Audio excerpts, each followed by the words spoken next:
Ustaz, saya ditawarkan menjadi ketua ERT, cuma saya dapat info dari warga ada kostan yang isinya wanita nakal, kos-kosan kali ya, yang isinya wanita nakal. Pertanyaannya, apakah saya ambil posisi tersebut karena saya takut pertanggungjawabannya nanti di akhirat.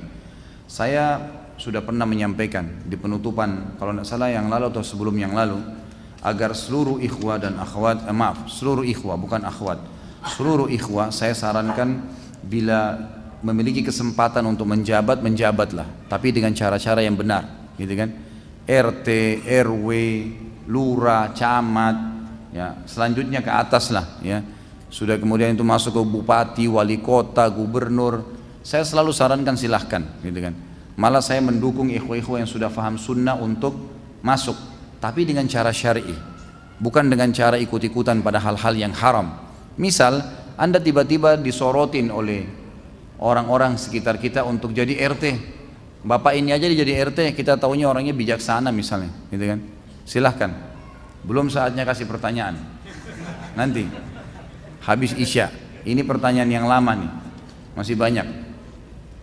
Ditahan dulu, akhi. Jadi saya sarankan mengambil jabatan itu ya. Jangan ditinggalkan. Karena maslahatnya besar. Kecuali kalau kita ikut-ikutan, jor-joran pakai sogok dan segala ini jangan, nggak boleh, haram dalam agama, nggak perlu. Tapi kalau kita ditawarin menjadi kandidat dan memang kita tahu kita bisa layak untuk itu, kenapa tidak? Nggak ada masalah. Saya menanyakan kepada beberapa ulama di Saudi, mereka mengatakan kalau seandainya kau dicalonkan Khalid, silahkan. Tapi jangan kamu yang ribut-ributan untuk ikut-ikutan di situ sehingga terjadilah hal-hal yang tidak diinginkan. Dari kampanye-kampanye yang haram, dari hal-hal yang baru maksiat kepada Allah, sogok menyogok, tampilnya wanita yang akhirnya ikut-ikutan dan seterusnya, ini semua hal yang tidak boleh. Tapi kalau tidak, misal memang disorotin, ada salah satu ibu pengajian mengatakan kepada saya, suami saya diangkat jadi RT Ustaz, gitu kan. Lalu pas baru jadi RT, kemudian ada acara 17-an. Ini bagaimana Ustaz? Mengemas acaranya, gitu kan. Saya bilang, kemas secara syar'i. Jangan lagi ada acara, maaf, ini saya bukan merendahkan, jangan lagi lomba kelereng, makan kerupuk. Apa manfaatnya makan kerupuk, gitu kan? Kalau mau makan kerupuk normal, beli, makan enak, diikat tangan. Ini makan kerupuk setengah mati, nggak bisa, apa manfaatnya? Bukan prestasi, nggak ada sesuatu yang ilmiah di situ, nggak ada pahala di situ, ya. Dan tidak ada sesuatu yang bermanfaat. Coba lomba cerdas cermat lah, sesuatu yang bermanfaat. Itu saya melihat. Lomba kelereng itu untuk apa gitu ya. Subhanallah, coba cari hal-hal yang lebih bermanfaat lah, banyak hal gitu kan. Banyak hal yang bisa kita lakukan yang mudah-mudahan lebih bermanfaat. Mungkin kalau ada ikhwah-ikhwah yang sudah paham sunnah bisa mengadakan, kalau mayoritas muslim bisa mengadakan lomba hafalan Quran juz amma, mungkin lomba masak buat ibu-ibu saja dengan ibu-ibunya, mungkin bisa saja pembersihan lokasi dan banyak hal-hal yang positif yang bisa dilakukan lah. Dan mungkin lebih besar lagi, gongnya dakwah itu akan besar. Karena selama ini saya lihat dakwah sunnah ini hanya meratap di bawah, gitu kan. Dan tidak menjabat. Jadi pejabat-pejabat ini banyak yang belum tahu apa itu dakwah sunnah. Sayang sekali. Mereka tidak paham. Kalau mereka paham pasti mereka akan dukung, gitu kan. Ini hal-hal mendasar yang mesti diketahui. Mudah-mudahan ini bermanfaat insyaallah. Apa yang dimaksud dengan murji'ah, mu'tazilah atau sekte-sekte yang lain? Bagaimana bisa ada berbagai sekte tersebut dan bagaimana agar kita terhindar dari pemikiran dari sekte tersebut? Ini istilah-istilah ya, istilah-istilah. Murji'ah ini istilah kurang lebih yang dipakai kalau orang-orang yang mentakwilkan nama-nama dan sifat-sifat Allah lah, gitu kan? Lebih biasa dikatakan murji'ah itu seperti orang yang menyebutkan atau menggambarkan kalau Allah punya fisik berarti fisiknya begini dan begitu. Itu kurang lebih istilahnya. Kalau Mu'tazilah orang yang menolak sama sekali, tidak ada yang diterima nama-nama dan sifat-sifat Allah. Dan bagi kelompok Mu'tazilah ini mereka menganggap pelaku dosa besar masuk neraka kekal. Jadi kalau orang pernah berzina, bagi faham Mu'tazilah ini kekal di neraka walaupun sudah taubat. Ini sekte-sekte yang lahir memang di tengah-tengah umat Islam yang pemahamannya ngawur ya. Tidak ada sebenarnya dalam agama Islam ini, semestinya dijauhi gitu. Karena kita sudah tahu dalam nama-nama dan sifat-sifat Allah, kita harusnya mengimani semua apa yang Allah Azza wa Jalla sebutkan tentang dirinya dalam kitabnya, juga disampaikan oleh Rasulnya Muhammad SAW, tanpa ada pengalian makna, tanpa ada penyerupaan, tanpa ada penolakan gitu kan, dan tanpa ada penolakan dan tanpa ada penyerupaan. Jadi tidak boleh ada tashbih, penyerupaan, tidak boleh ada ta'til, pembatalan, tidak boleh ada ta'wil, pengalihan makna, dan tidak boleh ada tahrif. Tahrif itu tadi mengubah makna, ta'wil itu mengalihkan makna, dan tahrif menghilangkan, ya, mengalihkan mengganti maknanya. Jadi contoh ta'wil itu tangan, Allah punya tangan, dikatakan Allah bukan punya tangan, itu namanya ditakwilkan. Kalau ditahrif itu memang diubah sama sekali, memang tidak ada tangan itu dan dialihkan secara 100% pada hal-hal yang memang jauh dari tafsiran yang ada. Allahu alam. Untuk menghindar tentunya saya sarankan sibuklah menuntut ilmu dan khusus hal-hal yang tidak difahami coba tanyakan baik-baik kepada para ustadz-ustadz yang sedang belajar, insya Allah akan diberikan penjelasan yang baik. Ustadz, bagaimana hukumnya memakai parfum bagi laki-laki? Boleh saja, silahkan, laki-laki halal.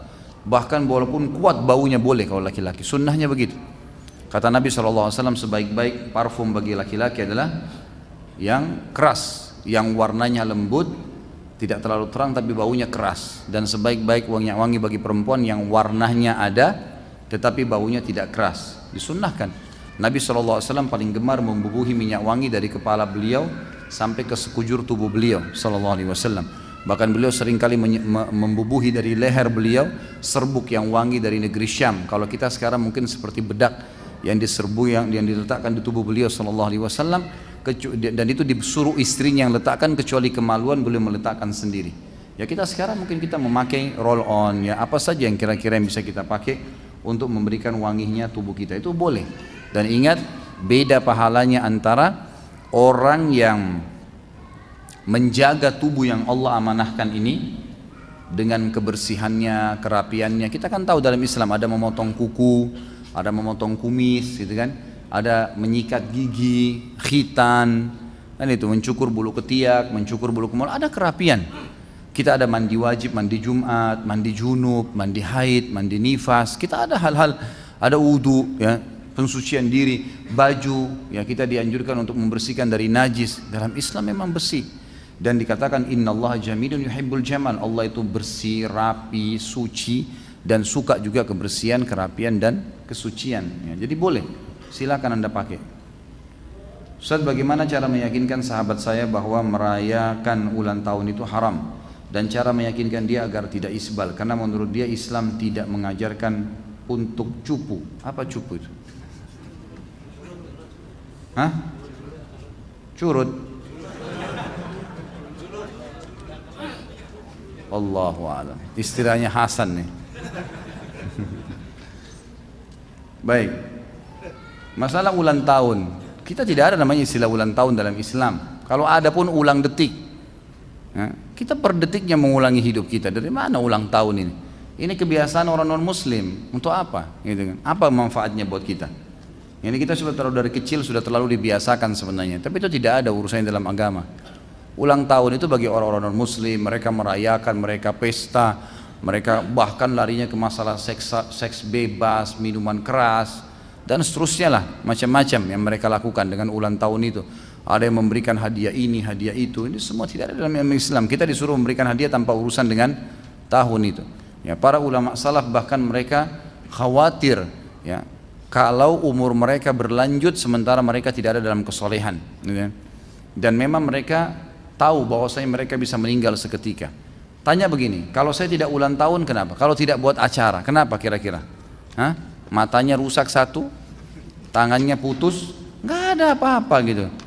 Dan ini masalahnya menyerupai orang-orang Nasrani. Kata Nabi SAW dalam hadis sahih, man tasyabaha biqaumin fahuwa minhum. Siapa yang menyerupai satu kaum maka dia akan seperti mereka. Kalau masalah isbal sudah panjang lebar saya jelaskan, ya. Bisa diikuti dosa besar yang ke berapa? 50-an ya. 52 kalau tidak salah, itu tentang isbal. Bisa kembali ke situ di YouTube, insya Allah diberikan saja. Mudah-mudahan tugas kita ikhtiar. Berikan saja dia supaya dia lihat cuplikannya. Mungkin Anda bisa, kalau ada keterampilan, bisa dari 2 jam atau 1 jam lebih materi itu bisa diambil, dipangkas dari dalilnya saja, kemudian diberikan kepada dia. Selebihnya terserah. Ya tidak perlu kita paksakan karena hidayah di tangan Allah Subhanahu wa taala. Saya pernah mendengar statement yang berisi yang memasukkan ke surga dan ke neraka adalah amalan kita sendiri. Di manakah kedudukan pahala yang kita yang kita peroleh dari orang lain, misalnya pahala memberikan makan dan minum orang yang berbuka puasa. Bahkan dalam hadis bukan begitu, kita masuk surga dengan rahmat Allah. Enggak pernah ada dalil yang menjelaskan kita masuk dengan amal kita. Dari mana ini? Saya punya dalil hadis Bukhari. Kata Nabi SAW dalam hadis sahih, bahwasanya ada seseorang dari Bani Israel menyembah Allah 500 tahun. Menyembah Allah 500 tahun, dan orang ini tinggal di pulau. Ibadahnya luar biasa. 500 tahun ibadah terus. Maka pada saat dia meninggal, Allah SWT berkata padanya, masukkan hambaku ini ke dalam surga dengan rahmatku. Lalu dia ngewel, dia mengatakan, ya, amal saya ya Allah. Kata Allah, dengan rahmatku. Kedua kali dia ulangi lagi, amalku ya Allah. Allah ucapkan yang ketiga kali, dengan rahmatku. Dia ngewel lagi, lalu amalku ya Allah. Kata Allah SWT kepada para malaikat, coba timbang nikmat matanya orang ini dengan amal yang dia kerjakan 500 tahun. Kan mata juga dipakai 500 tahun. Coba timbang, ternyata waktu ditaruh nikmat mata di timbangan dan amalnya di timbangan, semua amalnya terlempar karena nikmat mata saja. Belum nikmat lisannya, belum nikmat pendengarannya, belum nikmat otot-ototnya, tulang-tulangnya dan segala macam lah, gitu kan. Jadi memang orang masuk dengan rahmat Allah. Dan dalam hadis yang lain kata Nabi SAW, semua kalian akan masuk ke dalam surga dengan rahmat Allah. Maka kata Nabi, kata para sahabat, ya Rasulullah, Anda juga? Kata Nabi SAW, saya juga akan masuk dengan rahmat Allah SWT. Jadi memang tidak ada dengan amal kita sendiri. Berapa amal kita mau dibandingkan dengan mendapatkan surga, coba? Nggak berimbang, gitu kan. Tidak ada sama sekali amal yang kita kerjakan. Coba hitung deh, kalau ada orang umurnya 65 tahun, 65 tahun umurnya, anggap dia balik umur 15 tahun ya. Berarti sudah sisa 50 tahun kan. Karena 15 tahun itu masa dia main-main lah ya. Masih banyak, belum dihitung, belum ada taklif, belum ada beban hukum. 50 tahun. Baik, 50 tahun ini ada, kalau dia tidur sehari 8 jam sehari dia tidur, itu kalau tidak salah saya pernah hitung, dikali 65 tahun terus dibagi jumlah harinya, itu keluar kalau nggak salah sekitar 20 tahun. Jadi kalau kita tidur 8 jam per hari, umur 65 tahun, itu akan keluar 20 tahun habis dipakai tidur. Berarti dari 50 tahun sisa 30 tahun. Orang bekerja sehari 8 jam, dipakai sibuk dengan urusan dunianya. 8 jam per hari, kalau kali juga sama tadi, 20 tahun hilang lagi untuk bekerja. Dari 30 tahun sisa 10 tahun, gitu kan. 10 tahun ini anggaplah Masya Allah dia ibadah, gitu kan. Dia ibadah. Tapi kira-kira berapa ibadah yang dia khusyuk, berapa ibadah yang tidak khusyuk, berapa ibadah yang dia ikhlas, berapa yang dia tidak ikhlas. Sementara satu hari akhirat sama dengan 1000 tahun waktu kita. Berapa banyak amal kira-kira yang kita lakukan? Mana bisa berimbang dengan mau masuk surga? Sama sekali tidak berimbang, gitu kan. Sama sekali tidak bisa berimbang. Mohon koreksinya Ustaz, pendapat ini di antara kasih sayang Allah terhadap hambanya adalah diturunkannya azab di dunia agar azab di akhirat berkurang. Itu ada hadis sahih yang memang menjelaskan, gitu kan? Ada memang hadis sahih menjelaskan masalah itu, bahwasanya Allah Subhanahu wa taala ya menyiksa atau menghukum hamba-hambanya di dunia sebagai pembersihan dosanya agar dia di akhirat tidak lagi mendapatkan hukuman yang berat. Dalam hadis Bukhari dikatakan seorang mukmin akan diuji oleh Allah di dirinya, di hartanya, di keluarganya, sampai dia dan keluarganya bertemu dengan Allah, sementara tidak ada lagi hukumannya hari kiamat, tidak ada lagi dosanya. Jadi memang begitu pembersihan. Setiap dosa akan ada konsekuensi pembersihan. Ya, maka seperti itulah kurang lebih gambarannya. Ada hadis yang menyebutkannya. Sudah masuk waktu? Masya Allah berkah nih waktunya, banyak pertanyaan bisa dijawab. Ana mau tanya tentang niat. Apakah niat itu seperti bentuk suatu janji kita dengan Allah Ta'ala? Misal kita niat sekarang untuk sholat malam nanti, apakah kita sudah terikat janji dengan Allah? Bagaimana jika sholat malamnya nggak jadi? Apakah kita berdosa seperti dosa orang yang melanggar janji? Tentu saja tidak bisa digabungkan, tidak bisa disatukan antara niat sama janji, beda. Niat adalah sebuah amalan sendiri, janji adalah amalan tersendiri. Kalau dia bilang saya janji padamu ya Allah, saya akan sholat, gitu kan? Saya tidak akan bermaksiat. Nah itu janji sama Allah, itu lain, gitu kan? Tapi kalau dia niat itu adalah sugesti, ya, motivasi untuk mengerjakan sebuah perbuatan, dan dia kembali kepada hukum-hukum ibadah itu. Kalau hukum yang kita sedang niatin sunnah, maka berarti hukumnya sunnah. Kalau kita niat mau sholat malam terus nggak jadi, nggak dosa karena dia hukumnya sunnah. Dan kalau dia hukumnya wajib, maka dia jadi wajib karena kita sudah niat mengamalkan. Seperti misalnya nazar, kita nazar untuk lulus ujian puasa 3 hari. Pada saat lulus kita wajib puasa 3 hari itu. Maka kalau hukumnya sunnah dia jadi sunnah, hukumnya wajib maka menjadi wajib, gitu kan. Tapi ini berbeda, bukan tidak masuk dalam janji. Antara sholat 5 waktu mana yang paling besar pahalanya? Apakah sama semua pahalanya? Sholat asar yang saya tahu, yang disepakati ulama sholat asar. Beranjak daripada, jadi di antara 5 waktu sholat ini yang paling besar sholat asar, kemudian datang setelahnya 2 sholat subuh dan isya, kemudian datang setelahnya duhur dan maghrib, gitu kan. Jadi memang dibagi 3. Kalau asar ini dalilnya firman Allah SWT, A'udzubillahi minasyaitonirrajim, hafizu 'alas salawati was salatil wusta wa qumu lillahi qanitin. Jagalah 5 waktu salat kalian, terutama salat pertengahan, maksudnya asar, ya, dan berdirilah kepada Allah dalam kondisi khusyuk. Qanit itu artinya tenang, konsentrasi, tumaknina dan seterusnya. Kemudian datang subuh dan isya, sesuai dengan sabda Nabi SAW, siapa yang salat isya berjamaah maka pahalanya sama dengan mendirikan setengah malam, dan siapa yang salat subuh berjamaah, maksudnya di masjid di sini, maka dia akan mendapatkan, ya, tapi dia seakan-akan mendirikan setengah malam yang tersisa. Jadi seperti semalam suntuk. Dan kata Nabi SAW, kalau seandainya orang mengetahui apa yang tersembunyi di sholat subuh dan sholat isya, maka mereka akan mendatangi walaupun merangkak. Lalu datang duhur dan maghrib. Tapi tentu duhur dan maghrib tetap kewajiban. Hanya ini urutannya. Yang terakhir ketika berwudu ada orang pada saat membasuh kepalanya dia hanya membasuh di keningnya saja. Apa sah sholatnya? Setahu saya sah saja, karena membasuh kepala bagian daripada sunnah, ya, bagian daripada sunnah. Yang merupakan rukun wudu itu adalah wajah dan tangan sampai siku. Sebagaimana kalau kita tayammum, ya, yang lainnya sifatnya itu sunnah muakkadah yang lebih kuat dari pendapat para jumhur ulama. Insya Allah kita lanjutkan sebentar lagi.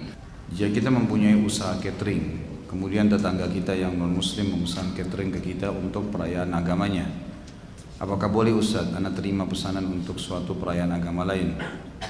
Tentu tidak boleh. Tidak boleh kita mendukung apapun yang berhubungan dengan acara ibadah orang non muslim, itu secara mutlak. Karena ada hadis Nabi SAW diriwayatkan Imam Ahmad yang berbunyi, kalau ahli kitab sedang beribadah maka jauhilah, karena laknat Allah sedang turun pada mereka. Hadisnya begitu. Jadi memang kita dianjurkan untuk menjauhi tempat ibadahnya, acara-acaranya, dan tidak boleh terlibat dalam apapun yang berhubungan dengan dukungannya, baik makanannya, minumannya, sumbangan duit untuk pembangunan tempat ibadahnya, semua tidak dibolehkan. Ya, jadi ini memang saran saya dijauhi, dan insya Allah ada rezeki dari sumber yang lain, cari yang halal. Ketika kita menghadiri majelis ilmu yang seperti ini dan diupload ke YouTube, apakah kita yang hadir dapat pahala jariahnya Ustaz? Atau hanya Ustaz saja dan tim kameramennya? Ya cuma saya lah. Anda kan sudah hadir dapat pahala. Tapi yang bertanya insya Allah dapat. Kalau yang hadir saya nggak punya dalil dapat pahala. Dapat pahala majelis ilmu iya, gitu kan? Tapi kalau yang bertanya insya Allah dapat, karena orang lain jadi faham gara-gara dia gitu. Kalau mau bergabung jadi tim, itu ada teman-teman sama Pak Diarto. Apakah faktor utama manusia melakukan dosa adalah karena godaan dan hasutan syaitan? Iya, itu faktor utamanya. Jadi memang syaitan yang menggodanya. Umumnya begitu ya. Jadi syaitan, dan ini memang sudah disebutkan dalam banyak ayat Al-Quran dan juga penjelasan Nabi SAW. Kalau syaitan yang menyesatkan manusia, apakah tanpa ada godaan syaitan manusia masih berpotensi melakukan dosa? Ada, tapi kecil. Ada jiwa yang ammaratun bisu. Dalam diri kita ada potensi. Potensi ini berbuat kebaikan, berbuat keburukan, ada potensi itu. Nah sama syaitan, potensi berbuat buruk ini ditunggangin terus. Kecenderungan untuk interaksi dengan yang haram, mendengar yang haram, ada kecenderungan. Kan sudah pernah saya bilang, perbuatan dosa itu saja ada kenikmatannya, kan gitu. Jadi orang masuk di karaoke, nyanyi-nyanyi, orang kumpul-kumpul, orang mabuk, ada kenikmatannya itu, bukan tidak ada kenikmatannya, gitu kan? Allah mengatakan tentang khamar dalam Al-Quran, A'udzubillahi minasyaitonirrajim, yas'alunaka 'anil khamri wal maisir qul fihima itsmun kabir wa manafi'u linnas. Ditanyakan kepada Muhammad tentang khamar dan judi, katakan ada dosanya dan ada juga manfaatnya buat orang. Ada hiburannya di situ, ada kenikmatannya. Tapi Allah mengatakan wa itsmuhuma akbar min nafi'ihima. Tapi dosanya lebih berat daripada kenikmatannya. Maka sebaiknya dijauhi. Jadi kan sebaiknya dijauhi. Jadi memang ada di situ, ada jiwa kita ini ada kecenderungan dan oleh syaitan ditunggangi kecenderungan tersebut. Apa perbedaan iblis, jin dan syaitan? Sudah sering kita bilang, iblis, jin itu nama kelompok globalnya sama manusia. Jadi ada malaikat, ada jin, ada manusia. Khusus jin dan manusia ini dibagi 3 kelompok lagi oleh para ulama. Ada yang mukmin, dan ini jin mukmin sama manusia mukmin tidak akan pernah bersatu. Mereka sudah saling tahu, tidak boleh saling panggil, tidak boleh ketemu, tidak boleh ngobrol, tidak boleh berteman, nggak boleh nikah, nggak ada sama sekali. Orang beriman akan mencari tahu jin itu di mana, urusannya apa, makan apa, ngobrol, nggak ada. Jin yang kedua, jin yang fasik, muslim tapi masih banyak dosanya, dan yang jin yang ketiga kafir. Jin yang fasik sama jin kafir ini namanya syaitan, dipimpin oleh iblis, gitu kan? Jadi semua syaitan pasti jin, tidak semua jin itu syaitan. Karena galangan jin ada yang beriman, dan di alam jin sekarang ini ada seperti kita, ada dakwah, ada ulama-ulamanya, mereka dakwah, ada jihad, ada alam itu, gitu kan? Ada alam itu pada mereka. Apa bentuk hakiki mereka? Allah Subhanahu wa taala menjelaskan mereka di dalam surah Jin, ya. Mereka dapat terlihat, mereka dapat melihat manusia, tapi manusia tidak bisa melihat mereka. Tetapi kalau secara fisik, saya tidak pernah spesifik mendapatkan dalil-dalil yang menyebutkan seperti apa kaki, seperti apa semua. Tapi ada hadis sahih riwayat Bukhari tentang sebab masuk Islamnya jin Nusaybin, jin dari wilayah Irak. Waktu itu datang mendengarkan dari Nabi SAW ayat-ayat Al-Quran pada saat orang-orang Quraisy membenci dakwah Islam, dan pada saat Nabi SAW sedang ditimpa 2 masalah besar, meninggalnya Abu Talib pamannya yang merupakan pembela dakwah dan istrinya Khadijah radhiyallahu anha, maka beliau sangat sedih pada saat itu, dikenal dengan tahun kesedihan. Allah SWT pada saat itu menghibur nabinya Muhammad SAW dengan 2 kejadian besar, masuk Islamnya jin Nusaybin dengan kejadian Isra dan Mi'raj. Dan ini bisa dilihat kembali ke materi sirah yang sudah saya sampaikan di YouTube, tentunya ada. Saya juga tidak ingat episode yang keberapa, tapi yang jelas insya Allah ada masalah masuk Islamnya jin Nusaybin. Nah, jin-jin ini datang, kemudian mereka mendengarkan ayat-ayat yang dibaca oleh Nabi SAW. Kata Ibnu Mas'ud radhiyallahu anhu, saya satu hari pernah jalan bersama Nabi SAW, kemudian saya melihat Nabi SAW menggaris tanah dengan tongkatnya dan berkata kepadaku, jangan lewatin garis ini. Lalu aku pun melihat Nabi SAW jalan terus sampai di kejauhan. Lalu kemudian aku melihat Nabi SAW membaca Al-Quran dengan suara keras.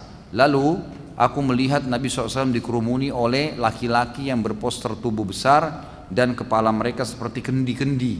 Begitu kata Ibnu Mas'ud radhiyallahu anhu, menceritakan tentang jin-jin yang datang yang mengurumuni Nabi SAW. Saya pun segera ingin membantunya, tetapi Nabi SAW memberikan isyarat dari jauh untuk tidak mendekat, untuk tidak ikut campur gitu.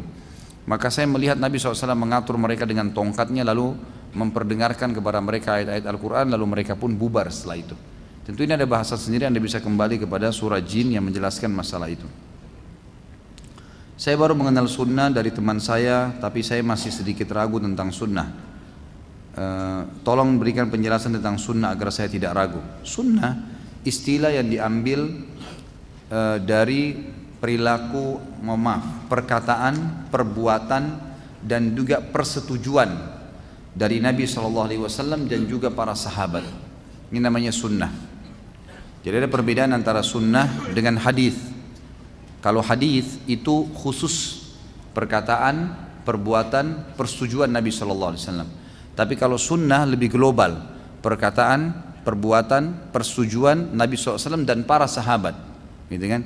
Jadi sahabat pun perilakunya disebutkan sebagai sunnah, disebutkan sebagai sunnah.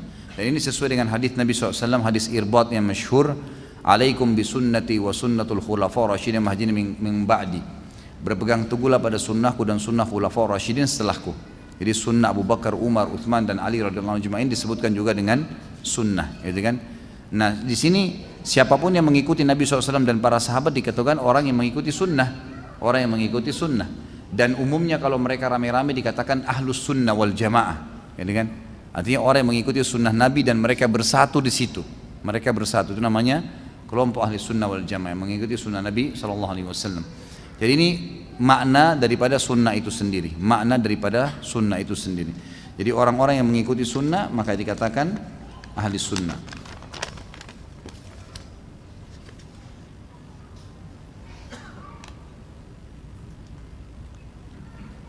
Ini saya jangan dipanggil syekh, nggak usah lah. Syekh itu kelasnya terlalu tinggi menurut saya. Khalid bahasa nama nggak apa-apa lah. Di sini katakan Syekh Khalid yang dirahmati Allah. Sebelum memulai pertanyaan saya ingin mengatakan kepada antum kalau saya senang dengan kajian antum dan saya mencintai antum karena Allah Azza wa Jalla. Ahabbakallah alladhi ahbabtani fih. Itu sunnah kita mengatakan. Semoga Allah mencintai anda sebagaimana anda mencintai saya karena Allah. Saya punya beberapa pertanyaan yang saya harap agar Syekh menjawabnya. Wah, ini Syekh. Saya pernah mendengar kajian antum di YouTube tentang sekte Jamaah Tabligh, bahwa dalam kajian itu antum tidak merespon kesesatan sekte tersebut secara mutlak. Sementara saya membaca kitab Ustadz Yazid Abdul Qadir Jawaz yang berjudul Mulia dengan Manja Salaf. Dalam kitab itu Syekh Yazid menyesatkan Jamaah Tabligh secara mutlak, baik dari sisi akidah, manhaj dan muamalah mereka. Nah, bagaimana pandangan antum tentang pendapat Syekh Yazid tersebut? Saya berharap pertama, mungkin akhi ini belum terbiasa hadir di pengajian saya. Tolong jangan sebutkan nama, gitu kan. Saya sarankan di pengajian saya jangan sebutkan nama, karena saya tidak pernah membahas individu. Saya tidak mau punya musuh di dunia wala di akhirat, gitu kan. Dan bukan tugas saya untuk menceritakan ini yang benar atau ini yang salah. Apa yang anda dengar di YouTube yang saya sampaikan itu pendapat yang saya tahu, gitu kan. Kalau anda merasa cocok, alhamdulillah, diterima, gitu kan. Saya pribadi tidak melihat Jamaah Tabligh secara mutlak semuanya itu sesat. Kita harus begini lah, bijaksana melihat kesalahan seorang muslim, bijaksana melihat kesalahan seorang muslim. Bayangkan kalau setiap orang yang bertolak belakang dengan pendapat kita, kita sesatkan. Coba bayangkan, masa surga hanya dimasukin oleh kita saja sekelintir orang, gitu kan? Kalau bahasa saya kadang-kadang sama teman-teman yang suka nyalain, saya tidak bicara tentang beliau. Beliau adalah seorang ulama yang sudah dikenal di Indonesia insya Allah. Tapi saya tidak bicara, saya bicara global ya. Saya bicara secara global, tidak bicara tentang masalah Ustadz Yazidnya. Tapi saya bicara secara global. Saya mengatakan kalau saya pribadi melihat setiap orang yang mengucapkan syahadat dan dia punya pemahaman yang keliru, maka kita harus melihat substansial kekeliruan itu. Bukan semuanya, ya bukan semuanya. Misal gini, bukankah hukum Allah yang pernah saya jelaskan? Jangan ditambah lagi nih, ya. Cukup ya? Ini luar biasa nih, saya sudah bingung jawabnya nih, Masya Allah. Apalagi ini kayak sudah dirancang ini, Masya Allah, Tabarakallah. Sekalian ketemu nih hari Rabu gitu kan. Sampai kadang-kadang ada yang bilang sama saya, Ustadz ketemu di YouTube sudah sering, tapi ketemu langsung gak bisa, jadi sekalian nanya gitu. Jadi Allah Subhanahu wa ta'ala mengajarkan kepada kita dalam metode agamanya untuk melihat substansial kesalahan orang. Bayangkan kalau satu kesalahan orang langsung Allah cabut urat sarafnya, matikan. Nggak ada yang hidup di antara kita nih. Ada yang hidup? Ada, banyak sekali salah kita nih. Ada perempuan nggak pakai jilbab di luar sana, dosa dengan buka auratnya. Tapi pada saat dia sholat, dia tutup pakai mukena lengkap, rukunnya terpenuhi, wudunya benar, hadap kiblat benar, ya kan, waktu betul, gerakan benar, semua benar. Sahkah sholatnya? Sah. Dia dosa dengan tidak pakai jilbabnya, tapi sah sholatnya. Artinya apa? Perhatikan, Allah mengajarkan kita menilai secara substansial, gitu kan? Kalau ada kesalahan seseorang, pasangan suami istri salah, kata Nabi SAW, tidak semestinya seorang mukmin laki-laki membenci istrinya semuanya. Karena kalau dia benci satu sifat, ada sifat yang lain. Memang begitu. Jadi kita harus bijaksana melihat, ini pendapat saya pribadi, saya selalu begitu. Makanya saya alhamdulillah dipanggil di kelompok ini ceramah, saya datang ceramah. Di kelompok ini saya datang ceramah. Bukan saya dukung pendapat mereka, bukan. Tapi saya jelaskan, yang menurut saya salah saya jelaskan. Tapi tidak semua saya salahkan. Apa yang sudah sesuai dengan sunnah ya saya diami, gitu kan? Karena orang nggak bisa terima kalau semuanya disalahkan, iya nggak? Sekarang jamaah tabligh, pada saat mereka sholat berjamaah di masjid, salah? Sesuai dengan sunnah nggak? Sunnah Nabi SAW, iya kan? Azan ke masjid, sholat, ngajak orang ke masjid, perbuatan baik nggak? Baik. Loh kenapa kita nggak nilai itu? Kalau saya pribadi ini nilai plus, ya gitu. Bisa mengajak orang mabuk, orang judi, orang-orang, saya pernah bertemu dengan beberapa mereka itu luar biasa orang yang mungkin tidak bisa sembarangan taubat, tapi taubat di tangan mereka. Masuk ke masjid, ini perbuatan positif. Membangun ukhuwah satu sama yang lain, makan sama-sama satu piring, ini, saling bermusyawarah kalau ada masalah, ada yang sakit dijenguk, positif nggak? Sesuai dengan sunnah. Kita harus sportif mengatakan ini benar, ya nggak? Kalau ada perbuatan yang salah, saya sudah sebutkan waktu itu. Rujukan kepada hadis-hadis yang maudhu dan dhaif ini nggak boleh dipakai. Berbicaranya orang yang tidak punya ilmu nggak boleh dipakai ini. Ini yang salah. Dan saya sorotin itu. Saya sorotin kesalahan mereka. Saya bilang teman-teman ini tinggal coba dialihkan. Coba yang bicara alim ulama lah. Jangan orang yang baru teler kemarin sadar hari ini terus suruh ngomong. Itu nggak layak. Gitu. Nggak boleh orang bicara begitu. Harus orang alim yang faham ilmu. Ada di antara mereka hafal Quran, ada di antara mereka para ulama. Silahkan bicara. Itu saya pribadi dan saya melihat ini bijaksana gitu kan. Karena umat ini sekarang memang lagi banyak bersekte-sekte ini. Dan saya lihat ini adalah lahan dakwah kita, ya gitu. Bagaimana kita mendakwai mereka? Apa yang benar kita dukung, apa yang salah? Ya, masya Allah. Udah stop. Tolong. Ini istri saya mau ke dokter, saya mau ngantar sebentar. Jadi kita coba lebih sportif melihat ini, ya. Lebih kolindon, lebih kita memiliki pikiran yang lebih jauh luas ke depan, ya kan? Bisa menangkap dakwah supaya dakwah sunnah ini memang bisa diterima oleh semua orang, gitu. Kalau setiap orang sesat, kamu di neraka, dia ini siapa ini orang, masa semuanya saya salah gitu kan? Kan tidak mungkin, orang ada baiknya, yang baik kita dukung, yang salah kita luruskan, insya Allah orang bisa terima tuh. Kalau saya pribadi, maka saya tidak tahu kalau beliau memukul rata semuanya itu Allah, hak beliau, terserah saja, itu kan dia gitu kan. Kalau saya pribadi nggak melihat itu, saya pribadi dan sebatas ilmu saya tentunya. Bagaimana hukum memberi nama anak dengan nama-nama malaikat seperti Jibril, Mikail, Israfil, Ridwan dan seterusnya, Zabaniyah dan yang lainnya sebagai bentuk kecintaan kita kepada para malaikat, sebagaimana kita menamai anak kita dengan nama para sahabat. Barakallahu fiik. Wa fika barakallah. Jadi tidak ada, yang saya tahu ada hadis melarang kita tidak boleh memberikan nama dengan nama malaikat. Nabi SAW melarang untuk memberikan nama dengan nama malaikat. Jadi sebaiknya dijauhi. Ulama sepakat nama yang paling afdal adalah nama yang disebutkan penghambaannya kepada Allah. Dimulai dari Abdullah dan Abdurrahman. Karena kata Nabi SAW, ahabbul asma'i ilallahi Abdullah dan Abdurrahman. Dua nama ini. Kemudian semua nama-nama yang diikuti dengan Abdul Ghafur, Abdul Tawwab dan seterusnya, nama-nama Allah.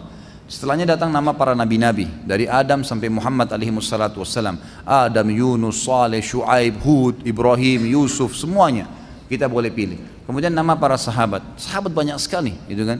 Bisa kita pilih nama-nama mereka, itu jauh lebih baik. Jadi bentuk kecintaan pada malaikat adalah dengan cara mengimani keberadaan mereka dan menghormati apa yang disuruh hormati dalam agama. Seperti misalnya hadis Nabi SAW, malulah kalian pada malaikat yang tidak berpisah dengan kalian, gitu kan?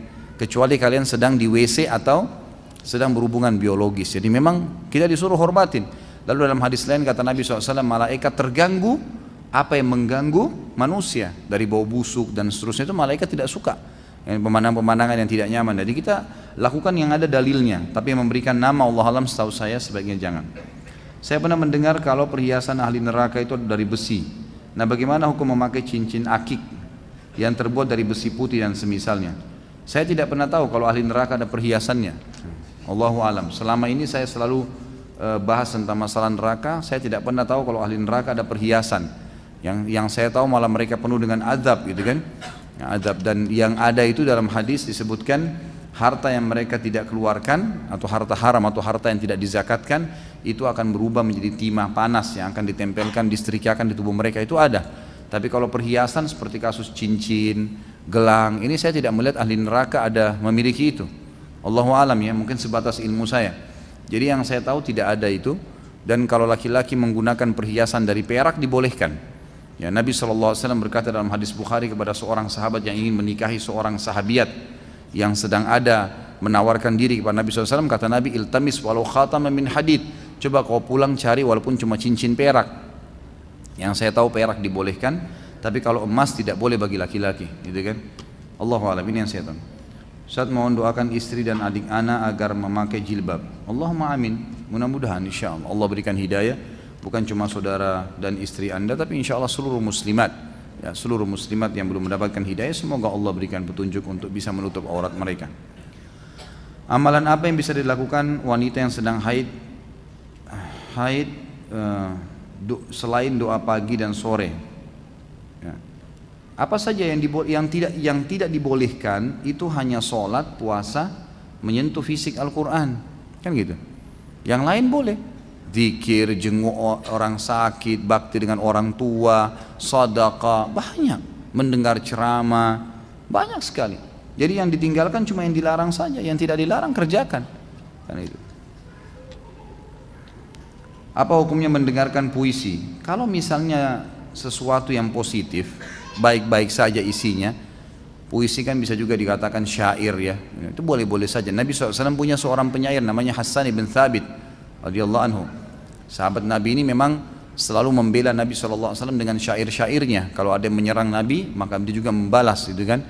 Itu setahu saya boleh saja, selama memang hal-hal positif lah, syair, puisi yang sifatnya memang masih positif, tidak ada kata-kata haram, silahkan. Tapi saran saya, sibukkan diri dengan Al-Quran, dengan hadis Nabi, itu 10, setiap huruf 10 pahala, gitu kan, itu lebih baik. Apakah Yazid bin Muawiyah adalah orang saleh dan bagaimana kita menempatkan beliau dalam Islam? Kalau dikatakan orang saleh, saya tidak tahu secara pribadi, tapi cukup banyak di antara ulama yang memuji dan ada juga ulama yang menyalahkan. Jadi dia ada kesalahan, ada yang salah, ada yang benar. Ya, ada yang salah, ada yang benar dari diri beliau. Dan ini sebagai manusia biasa, Tapi yang jelas dikatakan di dalam hadis Nabi SAW, pasukan yang menyerang Konstantinopel, gitu kan, diampuni. Dan di zaman Yazid ini ada pasukan menyerang Konstantinopel, dan di pasukannya dialah meninggal Abu Ayyub Al-Ansari, sahabat Nabi yang mulia, gitu kan, yang memang kuburannya yang dia minta pada saat dia mati dikubur di gerbangnya ya Konstantinopel, itu di pasukannya Yazid. Dan dia mewasiatkan kepada Yazid, kalau saya meninggal jangan kubur saya kecuali di dekat pintu gerbangnya Konstantinopel itu yang saya tahu. Kalau masalah kekurangan Allahu alam, saya lebih cenderung dengan pendapat Imam Syafi'i rahimahullah. Pada saat ditanya tentang apa yang anda jawab, apa pendapat anda tentang yang terjadi di antara Muawiyah sama Ali, antara Ali dengan Aisyah, maka beliau ini adalah turunan Nabi SAW. Imam Syafi'i masyhur rahimahullah, dan beliau mengatakan, saran saya kamu membaca firman Allah dalam surah Al-Baqarah, tilka ummatun kad khalat, itu umat yang telah berlalu, kata Allah, laha ma kasabat walakum ma kasabtum, mereka mendapatkan apa yang mereka sudah lakukan. Kalau mereka berbuat baik dapat pahala, kalau mereka berbuat sudah dihukum sekarang. Kalau mereka berbuat buruk mereka sudah dihukum. Walakum ma kasabtum, kalian juga akan dituntut terhadap apa yang kalian lakukan. Wala tus'aluna amma kanu ya'malun, janganlah kalian tanya-tanya lagi apa yang mereka lakukan. Artinya apa? Orang yang sudah berlalu sudahlah, gitu kan. Insya Allah jasa dia dalam Islam Allah sudah balas, kalau ada keburukannya Allah sudah hukum. Lebih baik kita memikirkan bagaimana umat ini ke depan. Itu yang saya sarankan, daripada kita mengorek-ngorek masa lalu sejarah Islam. Kita ambil positif dan kita meninggalkan yang negatifnya. Di kantor Anas setiap selesai sholat asar ada pembacaan hadis dari kitab Riyadhus Shalihin, sementara masih ada jamaah yang masbuk. Apakah boleh Ustadz kami membaca hadis tersebut sementara jamaah terus berdatangan dan sholat? Kalau memang dianggap itu penting, darurat, maka boleh-boleh saja setahu saya. Allahu a'lam. Setahu saya boleh-boleh saja, dan saya saran saya supaya kalau bisa ya, seperti masjid kita ini atau tempat-tempat yang lain, kalau ada taklim seperti ini mungkin teman-teman panitia bisa memberikan teman-teman kita yang terlambat tempat ya, mungkin di sisi masjid dikasih karpet khusus ditulis untuk orang yang masbuk, sehingga mereka tidak terganggu, juga jemaah taklim tidak terganggu kan. Itu lebih positif dan lebih di tengah ya, lebih adil istilahnya, daripada di sini saya teriak-teriak, nah sana juga imamnya juga baca ayat yang keras, akhirnya seperti orang yang berantem gitu kan. Jadi lebih baik diatur seperti itu. Kalau antum melihat membaca Riyadhus Shalihin ini penting karena itu adalah ilmu, dan kalau tidak seperti itu maka mungkin orang-orang tidak akan menuntut ilmu, maka boleh dibacakan, tidak ada masalah gitu kan. Dan saya sarankan orang-orang yang terlambat masbuk sholat, coba cari sisi masjid yang tidak mengganggu orang, karena kalau kita masuk dalam masjid misal akhirnya nyerobot ke orang-orang yang masih duduk berzikir, mungkin mereka masih berzikir, mereka masih mengejar fadilah doa malaikat, karena orang yang tidak berdiri dari musallahnya, tidak berbicara dengan orang di sebelahnya, tidak membatalkan wudunya, malaikat kan terus mendoakan dia. Makanya ada orang duduk menunggu berzikir. Orang yang masbuk harus mengerti, karena dia terlambat ya dia cari tempat posisi yang mungkin lebih tidak mengganggu dia dan tidak mengganggu jemaah yang lain. Ini saran saya, Allahu a'lam. Apa perbedaan antara qat'i sama dhanni? Qat'i itu sesuatu yang sudah tidak ada lagi keraguan di dalamnya. Kalau dhanni masih perkiraan, gitu kan? Ayat-ayat qat'i sesuatu yang berbicara langsung to the point kepada hukum. Aqimus sholat wa atuz zakah, dirikan sholat dan tunaikan zakat, qat'i, jelas, nggak ada sesuatu yang perlu diragukan di situ, gitu kan. Kalau dhanni ini sesuatu yang sifatnya masih berbicara global, ya, sifatnya berbicara global, yang sifatnya itu masih berbicara tentang sesuatu yang kemungkinan maknanya begini, kemungkinan maknanya begini. Misal, pada saat disebutkan aula mastumun nisa dalam surah Al-Maidah ayat 6, atau kalian melamas wanita kalian, ini yang menyebab ulama mengatakan secara makna ini dhanni, gitu kan. Orang masih ini menyentuh biasakah batal wudu atau menyentuh dengan syahwat? Maka Imam Syafi'i mengatakan menyentuh wanita yang boleh dinikahi termasuk istri walaupun sudah jadi istri, syahwat atau tidak batal wudunya, karena Allah bilang aw lamassumun nisa. Kemudian kalau jumhur ulama mengatakan tidak, harus dengan syahwat baru batal, karena kata-kata lams di sini itu harus dengan syahwat, ya, harus dengan syahwat. Dan ini Imam Ahmad, Imam Malik, Abu Hanifah mengatakan hal tersebut, dikuatkan dengan hadis Bukhari, Nabi SAW pernah mencium Aisyah dan menjadi imam sementara tidak berwudu, gitu kan. Jadi seperti itu memahaminya. Dan apa perbedaan antara taklid dengan ta'assub? Sebenarnya secara makna mendekat. Kalau taklid itu mencontohi dengan dasar, kalau ta'assub mencontohi tanpa dasar, itu maknanya. Kalau taklid itu ada orang nih jalankan sunnah, kita ikutin, kita tahu dia punya landasan, kita ikutin, maka dikatakan kita mentaklidnya. Kalau ta'assub mencontohi seseorang hanya sekedar melihat tanpa tahu ini ada landasannya atau tidak, jadi fanatisme buta, itu kalau ta'assub. Kalau taklid itu dia mengikuti dengan mengetahui ini ada landasan, itu kurang lebih perbedaan dasarnya. Masya Allah, 8-9 pertanyaan. Tanya satu, akhi, ukhti, 1-2 gitu.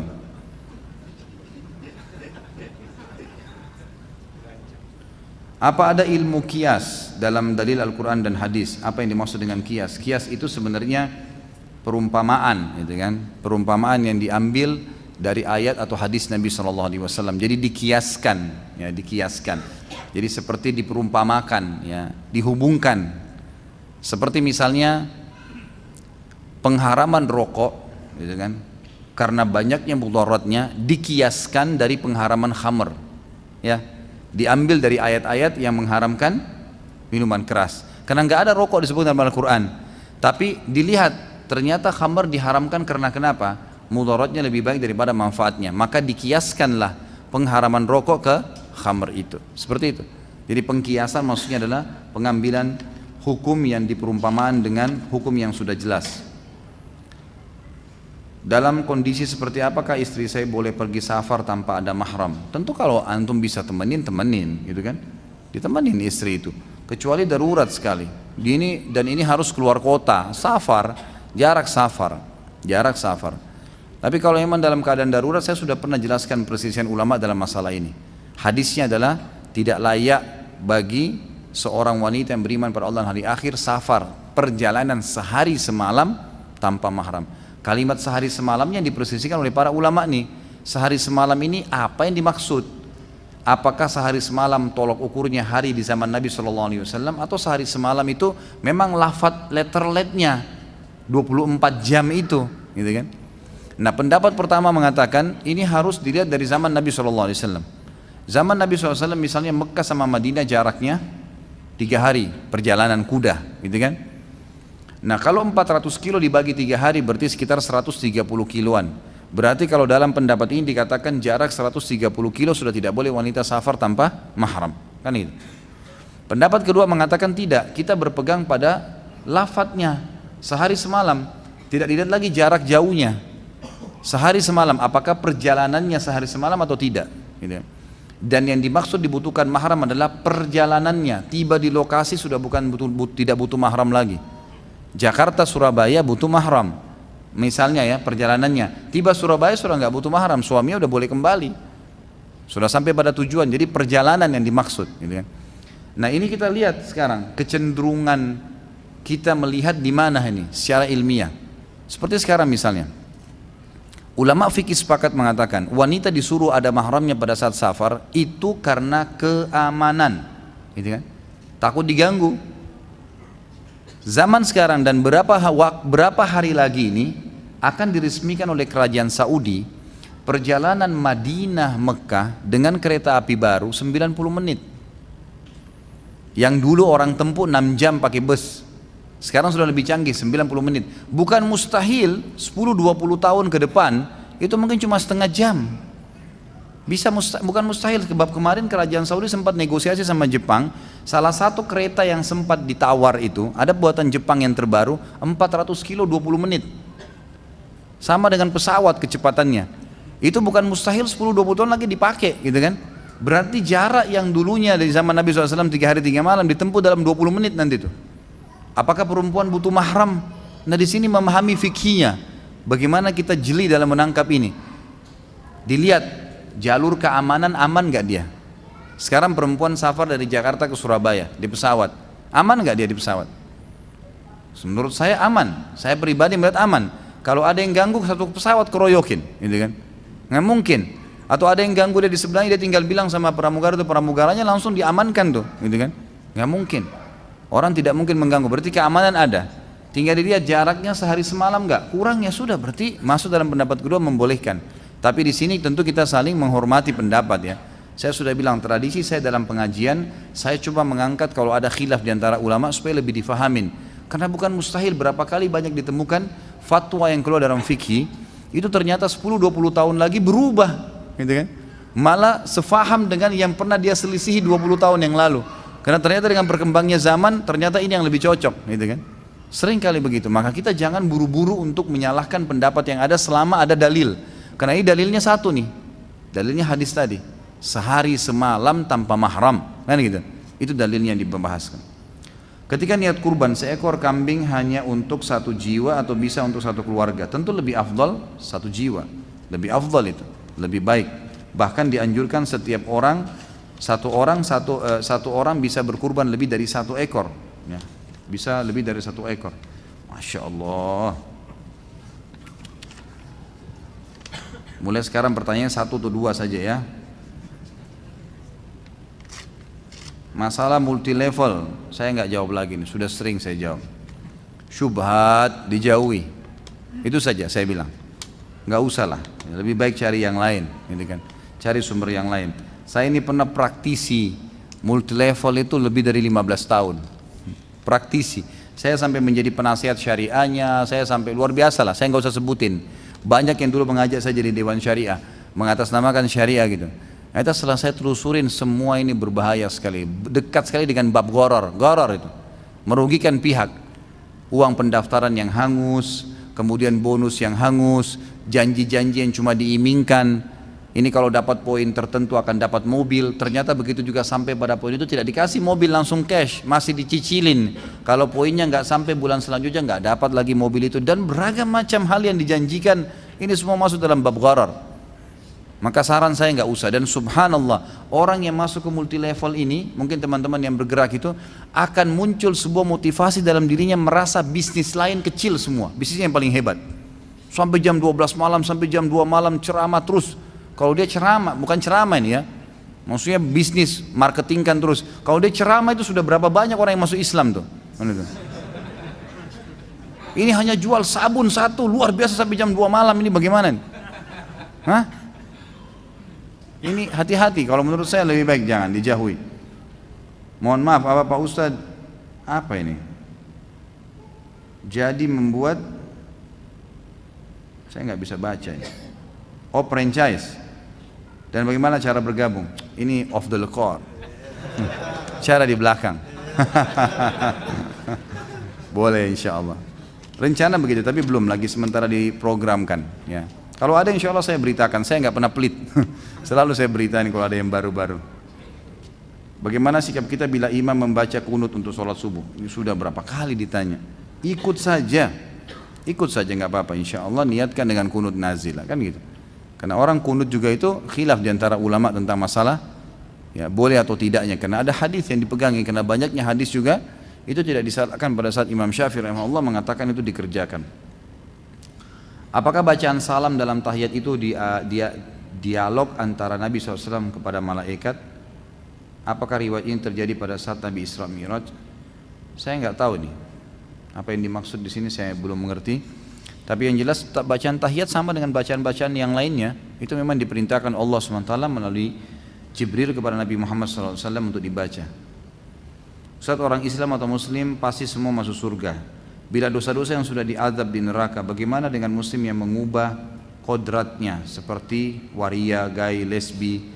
Apakah mereka setelah masuk neraka akan dimasukkan ke surga juga?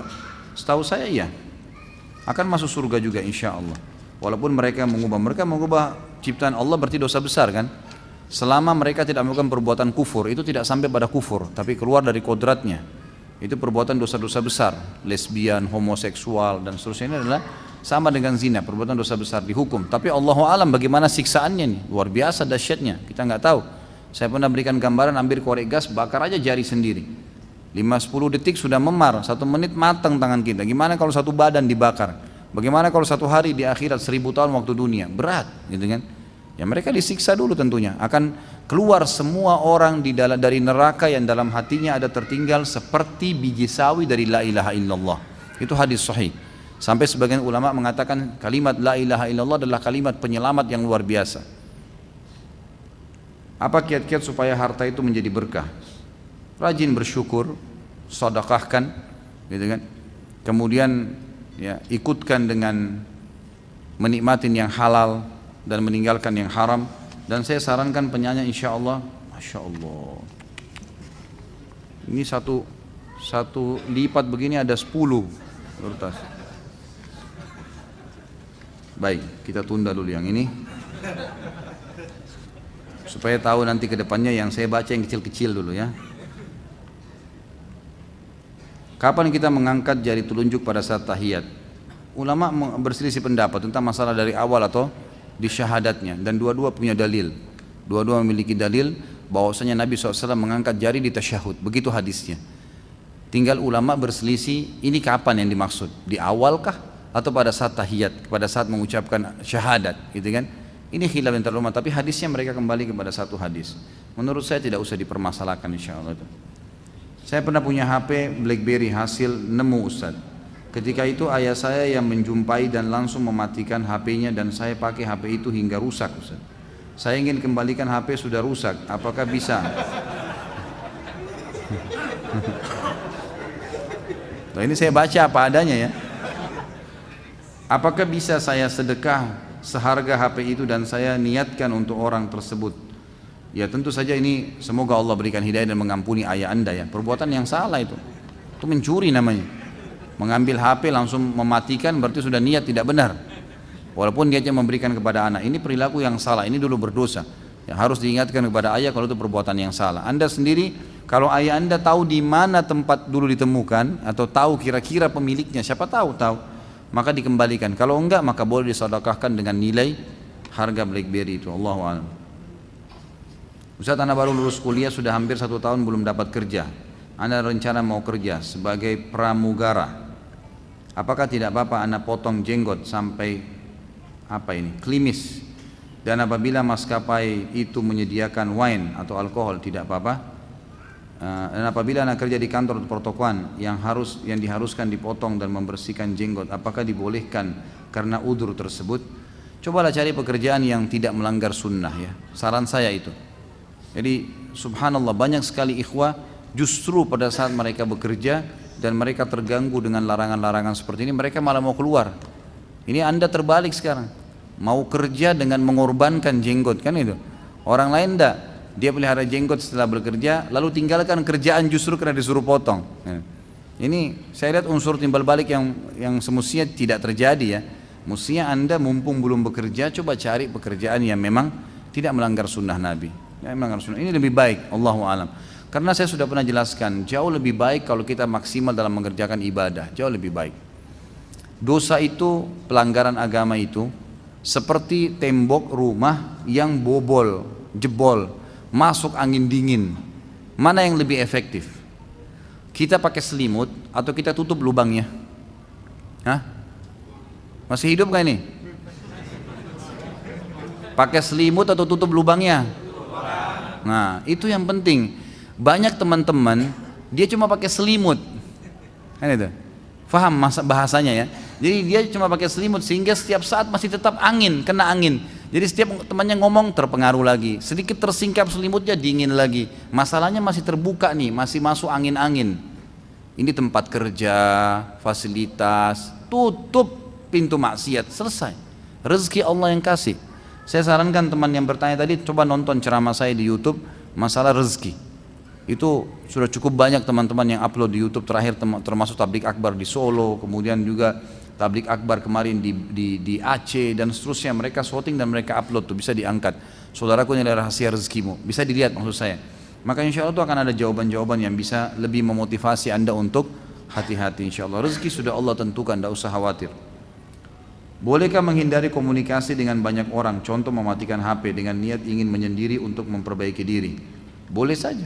Tapi ada hadis Nabi SAW. Tentu kalau Anda menghindar dari orang-orang yang buruk itu positif. Tapi kalau menghindar, mematikan untuk tidak bekerja, tidak beraktivitas, ini tidak benar. Karena Nabi SAW mengatakan manusia yang baik adalah manusia yang berbaur dengan manusia yang lainnya. Itu manusia yang baik, berbaur memang. Dia sabar dengan cobaan yang datang dari mereka. Dia sabar dengan godaan-godaannya, itu pahalanya lebih besar. Karena sabar terhadap godaan maksiat itu pahala sendiri ya. Pahala sendiri itu. Kita digoda untuk melakukan buat maksiat lalu kita bertahan, tidak mau. Maka itu pahala sendiri, tidak didapatkan bagi orang yang menyendiri. Tapi kalau Anda untuk bermuhasabah, mau hafal Quran dulu, saya mau matikan, saya cuma nyalakan di waktu tertentu jam sekian sampai jam sekian, itu boleh saja, mengatur, itu malah bagi. Itu malah positif dibandingkan orang yang sibukkan diri 24 jam, bangun tidur HP, mau tidur HP, luar biasa. Biar lagi makan sambil ngunyah, buka HP. Ini apa ini? HP-nya juga mau ikutkan makan. Kira-kira kalau lagi makan bisa terima telepon? Tidak ada orang gitu, sambil ngomong. Apa ini? Makan dulu, selesaikan, baru telepon gitu kan? Sudah kelebihan luar biasa. Kita diwajibkan menyantuni anak yatim. Bagaimana cara kita menyantuni anak yatim? Anak yatim tentu banyak caranya. Di antaranya kita mensponsori mereka, menyiapkan kebutuhannya, gitu kan, kebutuhan sehari-hari, makanan, minuman, pakaian, biaya sekolah. Kita menjadi ayah angkat atau ibu angkat itu termasuk. Atau ada di antara kerabat kita, mungkin ponakan yang sering terjadi biasa, ayahnya dan ibunya kaya raya meninggal, anaknya masih kecil. Dan itu kebetulan mungkin ponakan misalnya. Maka kita sebagai pamannya atau sebagai tantenya tentu orang yang paling berhak untuk mengelola harta anak yatim tersebut. Maka ini sama juga dengan menaungi. Di sini tidak boleh kita memakan harta anak yatim tersebut kecuali untuk kebutuhan dasar, membayar listrik, kebutuhan dia dan seterusnya. Kalau sudah besar dikembalikan hartanya. Ini juga termasuk menyantuni mereka. Bagaimana cara membagi waktu yang adil untuk dua istri? Mulai lagi nih. Ini siapa yang suka cari gara-gara ini? Hah? Misal istri yang ketika sakit, sedang jatahnya gilirannya ada pada istri pertama, bolehkah kita pergi ke tempat istri yang kedua? Kalau hanya sekedar menjenguk boleh, tapi jatah malam mabit wajib. Saya sudah bilang, orang yang poligami siap tidak tidur, ya, haknya istri itu mabit. Jadi kalau dari istri pertama ini sudah malam ngobrol, nginap, dia bilang saya masih butuh ngobrol, temanin. Besok malam, ini pagi bekerja sampai maghrib. Terus istri kedua bilang, saya juga mau ditemani ngobrol. Temani ngobrol, resiko. Siapa suruh poligami? Mau enaknya aja gimana? Kalau sakit jenguk, penuhi kebutuhannya, sampaikan pamit kepada yang pertama yang tidak sakit, kemudian saya akan lihat saja. Itu tidak apa-apa. Dan usahakan kejujuran, selalu kejujuran. Jangan pernah sembunyi apa-apa. Menyembunyikan sesuatu apalagi dusta itu akan jadi penyakit, bumerang, nggak perlu. Saya akan ke sini. Kenapa gini-gini? Ini Allah yang perintahkan. Kembalikan kepada hukum Allah. Saya akan lihat orang sakit, nggak bisa, gitu kan? Kalau kau mau silakan jenguk sama-sama. Itu hal-hal mendasar yang mesti dilakukan. Di web khalidbasanamamp3.com bagian Bulughul Maram hadis 760 tentang haji tidak bisa di-download Ustaz. Nah ini ke Pak Diarto nanti ya. Masalah MP3 silakan kembali ke beliau. Ini yang mana saya mau baca nih. Ustaz, jika ada yang hamil di luar nikah, apakah boleh dinikahkan dalam keadaan hamil atau harus menunggu masa iddah? Tidak ada masa iddah bagi orang berzina. Iddah itu bagi orang yang sudah jadi istri sah lalu terceraikan. Jadi ini lebih afdal dia tidak menikah, lebih afdal. Yang saya tahu pendapat begitu. Kemarin saya sempat tanyakan ke beberapa masyayikh yang mengajar di Masjid Nabawi, bagaimana sih sering datang pertanyaan nih, kalau yang nikahi dia laki-laki yang menghamilinya. Maka ada saya dibukakan buku fikih oleh salah seorang teman dekat saya, sekarang beliau mengajar di Masjid Nabawi. Kemudian beliau mengatakan, ini Khalid, saya temukan bahwasanya ada pendapat dari Hanafiyah yang membolehkan menikah kalau sama laki-laki itu, ya, laki-laki itu juga. Tapi ini pendapat yang lemah sekali, pendapat yang lemah. Karena kalau dibuka ini, maka akan jadi senjata kayak sekarang, ya kan? Orang tuanya nggak setuju, hamil dulu di luar nikah, pasti dinikahkan, jadi senjata. Makanya jumhur ulama mengatakan tidak boleh, wanita hamil tidak boleh dinikahi, gitu kan? Walaupun sama laki-laki itu kecuali sudah melahirkan. Apabila anak dari hasil zina tersebut dibuat akte kelahiran, apakah boleh dinasabkan kepada ayah biologisnya? Setahu saya tidak boleh, karena tidak ada penisbatan nama kepada pemilik sperma kalau dari hasil zina. Ini jelas pendapat disepakati oleh 4 madhab. Ustaz, bagaimana sholat qobliyah subuhnya wanita? Apakah harus mengikuti seperti laki-laki di antara azan dan iqamah atau tidak? Karena seorang wanita kan tidak sholat berjamaah. Jadi bagaimana Ustaz? Setahu saya tetap sama antara azan iqamah. Makanya dengarkan azan.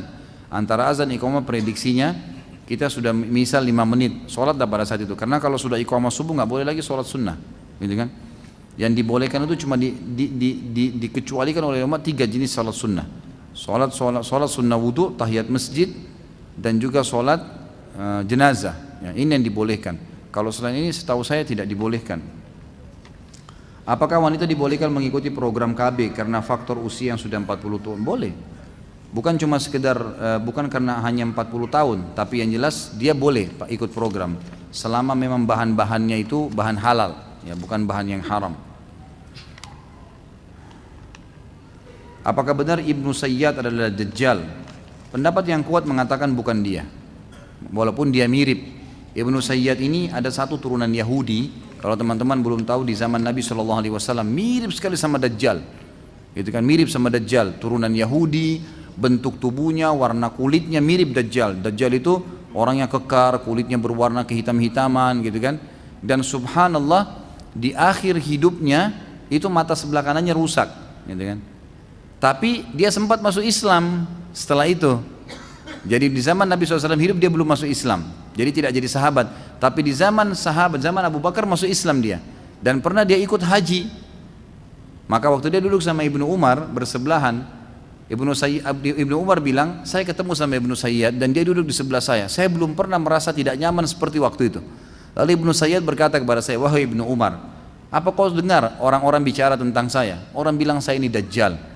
Kalau emang saya benar Dajjal, bukankah Nabi SAW bersabda bahwasanya Dajjal tidak akan masuk Mekah dan Madinah?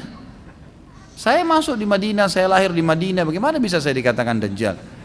Bukankah Nabi SAW mengatakan Dajjal nggak punya keturunan? Saya punya anak 5 sekarang, gitu kan? Dari mana ini, gitu kan? Nah berarti memang di sini indikasinya dia bukan Dajjal, gitu kan? Ibnu Umar mengatakan benar juga nih, dari statement dia betul, karena memang kan ciri-cirinya tidak masuk Madinah dan Mekah, gitu kan? Tapi sempat Ibnu Umar berkata di akhir riwayat, mengatakan, tapi kalau seandainya kau terpilih dari Dajjal, kau mau nggak? Kata Ibnu Sayyad, kalau saya ditawarkan saya tidak nolak. Nah maka di situ Ibnu Umar mengatakan semoga Allah membinasakanmu, ditinggalkan gitu. Artinya dia mau dari Dajjal, ini kan luar biasa, bagaimana sudah muslim begitu pikirannya. Tapi yang pendapat yang kuat, walaupun banyak riwayat yang seakan-akan menunjukkan dia, tetap saja pendapat yang kuat mengatakan bukan dia, Dajjal itu sendiri, gitu kan? Memang dia makhluk yang sudah Allah siapkan nanti di akhir zaman. Ustaz, saya mau tanya, sampai berapa bulan bayi disunnahkan akikah? Kalau sudah lewat, apa sebaiknya diniatkan untuk kurban saja, sedangkan orang tuanya belum kurban, sekarang anaknya sudah berumur 4 bulan. Tentu saja yang paling kuat pendapat itu mengatakan hari ke-7, gitu kan? Hari ke-7 paling afdal, kalau dia bisa lakukan, maka lebih baik. Pendapat pertama dari para ulama mengatakan kalau lewat hari ke-7, lupa atau tidak, gitu kan? Mampu atau tidak mampu berarti dianggap dia sudah gugur kewajibannya. Kalau lewat hari ke-7, ini pendapat pertama. Pendapat kedua, dan saya cenderung dengan pendapat kedua, secara pribadi ya, kalau ulama mengatakan afdaliyahnya hari ke-7, tapi kalau dia lupa, dia tidak mampu, dia boleh lakukan kapan saja. Maka saya sarankan pendapat kedua yang dipegangi, 4 bulan diakikahkan anaknya. Dan juga saya sarankan begini, jangan dipertemukan antara satu ibadah dengan ibadah yang lain. Sering kali pertanyaan muncul nih, kalau tiba Idul Adha selalu mengatakan, Ustadz saya Idul Adha dulu, kurban dulu, atau saya akikah. Kenapa harus dipertemukan sih? Ya masing-masing lah dikerjakan gitu kan. Kalau memang mau akikah ya akikah, mau kurban ya kurban, jangan dipertemukan. Sama waktu saya tekankan kemarin, dianjurkan puasa 9 hari awal bulan Zulhijjah, nanti tanggal 14 September sampai tanggal 23 kita dianjurkan puasa 9 hari oleh para ulama karena fadilah 10 hari awal bulan Zulhijjah gitu kan. Maka ada yang tanya sama saya diantara ibu-ibu, WhatsApp ke saya, Ustadz mana yang lebih baik, saya puasa 9 hari itu atau saya bayar utang Ramadan? Kan tidak ketemu gitu. Jadi nggak usah dipertemukan dua ibadah seperti itu, jadi lakukan aja. Kalau pas lagi 10 awal Zulhijjah ya kerjakan puasa Zulhijjah. Ada kesempatan lain kita bayar utang Ramadan, karena Ramadan masih lama sampai bulan Sya'ban. Menurut syariat Islam lebih afdal mana, bekerja di kampung dengan merantau? Bekerja di kampung atau merantau gitu ya. Saya tidak pernah tahu ada perbedaannya. Tapi Imam Syafi'i pernah berkata dalam pepatah syairnya, wasafir fafis safari khamsu fawaidin.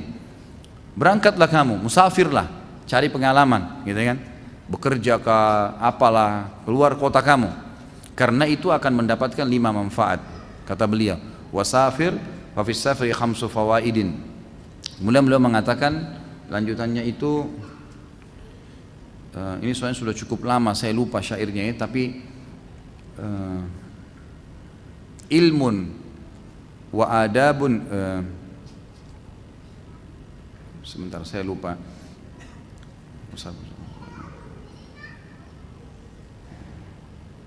Tapi yang jelas dikatakan itu ada ilmu, engkau dapat ilmu, engkau dapat adab, dan engkau dapat sahabat yang dekat, serta engkau akan mendapatkan pengalaman. Ada lagi satu, saya lupa, mohon maaf, saya tidak teringat, tapi syairnya masyhur sekali.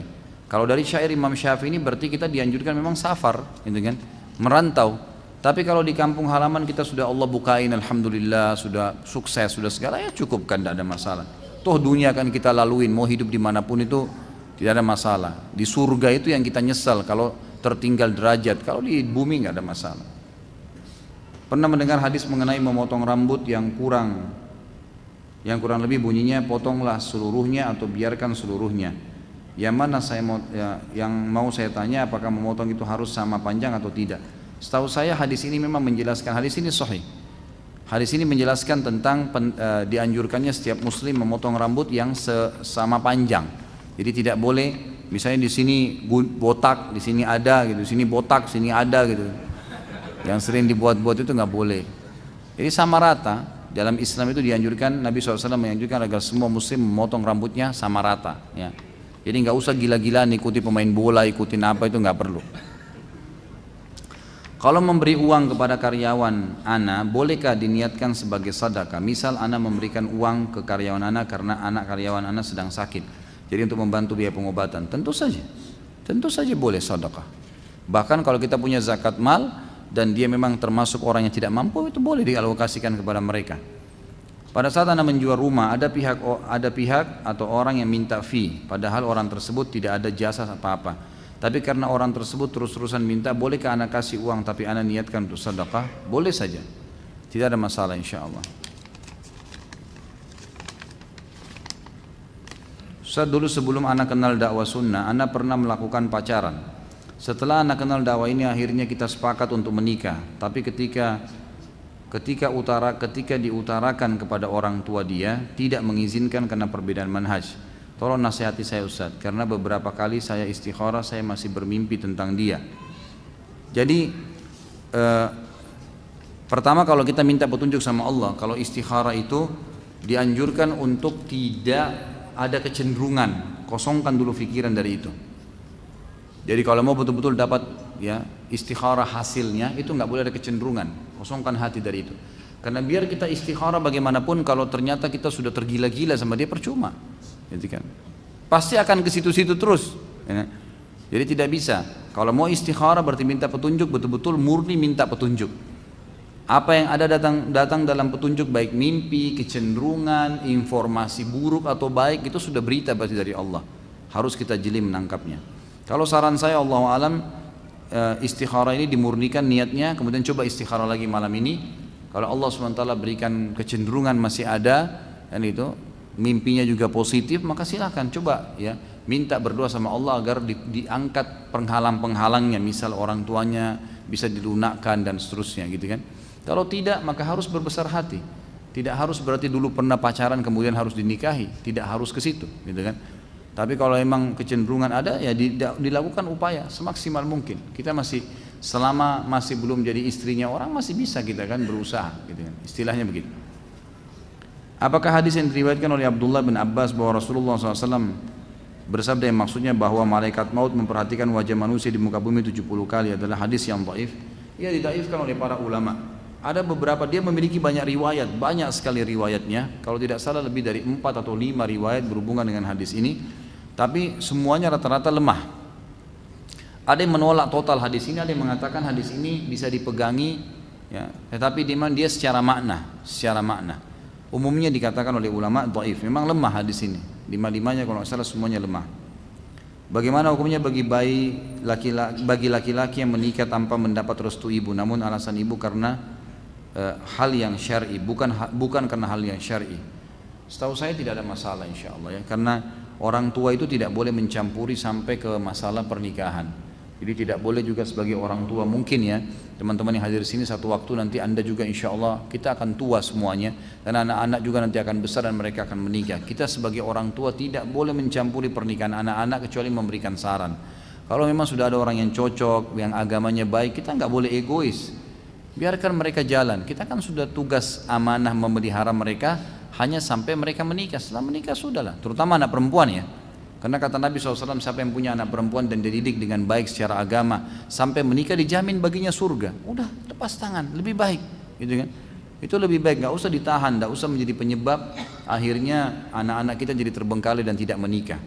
Tentu saya sarankan ini, apalagi di sini pertanyaan sudah menikah, tetap mencari ridho ibu, tetap berusaha untuk bisa merangkul ibu, meminta ridhonya, itu tetap saja, gitu kan? Tapi apakah nikahnya sah? Sah. Karena tidak ada syarat ibu harus setuju, gitu kan? Tapi yang harus mengiyakan pernikahan kalau anak perempuan ayahnya, gitu kan? Ayahnya. Ayah dan ibu akan terlepas ya, dari masalah permintaan persetujuan ini kalau mereka menolak tanpa udzur syar'i. Ya, tidak ada udzur syar'i. Mereka nolak hanya karena ini terlalu anulah, nggak usah dianggap ini laki-lakinya terlalu alim atau apalah. Ya, perempuannya jilbabnya terlalu besar dan seterusnya ditolak, maka itu bukan udzur syar'i, boleh tetap dilakukan, dan itu bukan berarti durhaka dengan orang tua. Apa yang dimaksud dengan dakwah sunnah sudah saya jelaskan tadi. Apa hukumnya saya menjalankan tugas kuliah pada jam kerja kantor? Ya, itu tidak boleh ya, tidak boleh. Kalau fasilitas kantor memang sudah disepakati ini fasilitas kantor, untuk kerjaan kantor nggak boleh, kecuali memang anda sudah bicara. Ini pada saat saya lagi lowong nih, jam 1 sampai jam 2 memang ada waktu istirahat, atau jam 12 sampai jam 1. Selain makan siang 15-20 menit misalnya dipakai, masih ada 40 menit, bisa nggak saya kerjain tugas kuliah saya? Dibahasakan sama pimpinan anda. Kalau dia bilang, oh nggak apa-apa, selama masa istirahat nggak apa-apa, ya sudah. Tapi tidak boleh fasilitas kantor dipakai untuk umum, nggak boleh kecuali izin.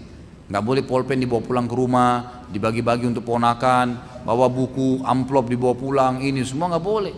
Haram. Gimana caranya? Fasilitas kantor nggak boleh.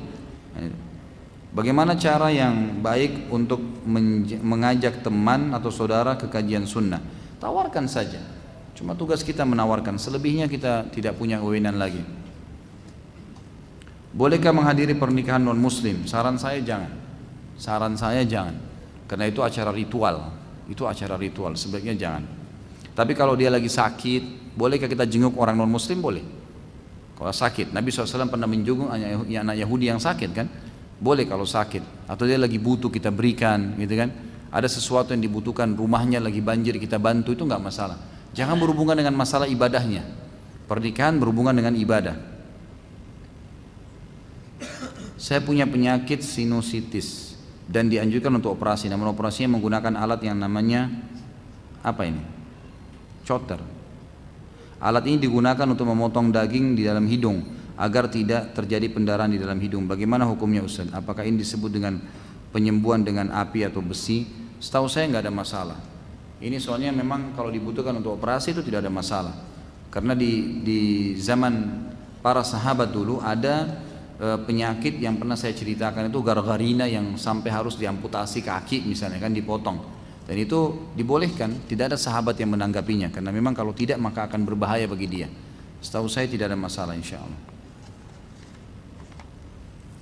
Ustaz, bila kita tertinggal sholat berjamaah dengan imam tapi tetap ke masjid, apa kita juga melaksanakan sholat jamaah? Karena ada kaidah yang mengatakan tidak ada sholat jamaah bila sholat telah dilaksanakan dengan imam tetap. Apakah kaidah ini benar? Tentu saja tetap. Kalau sholat berjamaah ada, kita sholat berjamaah, tetap saja. Kaidah ini bukan seperti itu yang saya pahami ya. Kaidahnya adalah tidak ada sholat berjamaah dengan tidak ada dua imam dalam satu sholat. Jadi kalau ada lagi sholat berjamaah di sana, kita ikut di sana, jangan buat jamaah baru.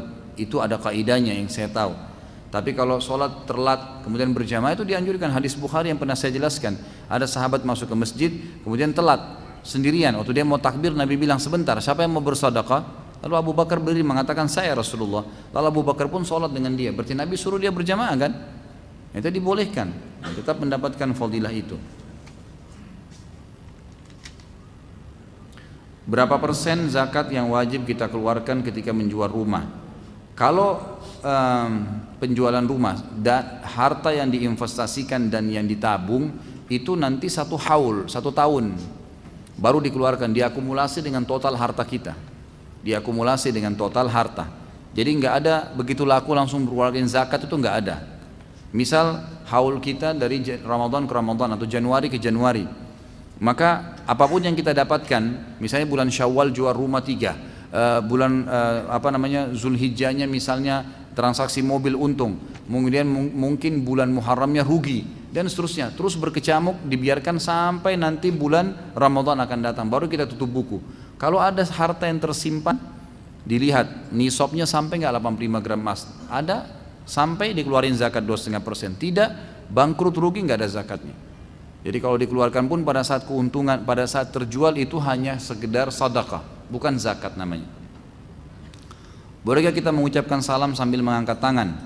Saya tidak tahu, tidak pernah melihat, tidak pernah menemukan dalil ya. Tapi insya Allah ini tidak ada masalah. Kalau memang kita mau, biasanya angkat tangan itu kan memberikan isyarat supaya dia lihat ke arah kita ya.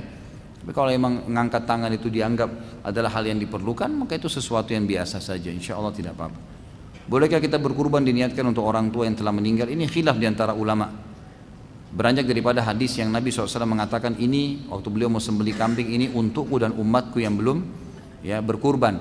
Ada pendapat yang mengatakan ini maksudnya adalah umat Muhammad SAW yang masih hidup, ya kan? Yang masih hidup sehingga yang tidak punya kemampuan berkurban, Nabi sekalian berkurban untuk mereka. Dan pendapat ini mengatakan ini khusus untuk Nabi SAW. Jadi Nabi saja yang lakukan, orang lain tidak bisa lakukan. Ini pendapat yang pertama. Pendapat kedua mengatakan bahwasanya ini dia maksud adalah semua umatnya yang hidup atau yang meninggal. Karena sabda Nabi SAW ini untukku dan untuk umatku yang belum berkurban. Umatku sini masuk yang sudah meninggal atau yang masih hidup, gitu kan? Di sini dibahasakan lebih global. Ini pendapat yang kedua. Maka dari sini mereka mengatakan boleh menyembelih untuk orang yang sudah meninggal. Saya tidak melihat ini sebuah perkara yang harus diributkan, Allahu a'lam, karena saya melihat dua-duanya beranjak daripada dalil yang sama, gitu kan. Dan saya sudah bilang kaidahnya tadi, selama ada dalilnya kita boleh berpegang teguh padanya. Jadi kita mengucapkan salam namun tidak ada yang jawab, bolehkah kita menjawab salam kita sendiri? Setahu saya tidak perlu, ya, tidak perlu, karena memang kita diperintahkan hanya mengucapkan salam saja. Dalam pelaksanaan sholat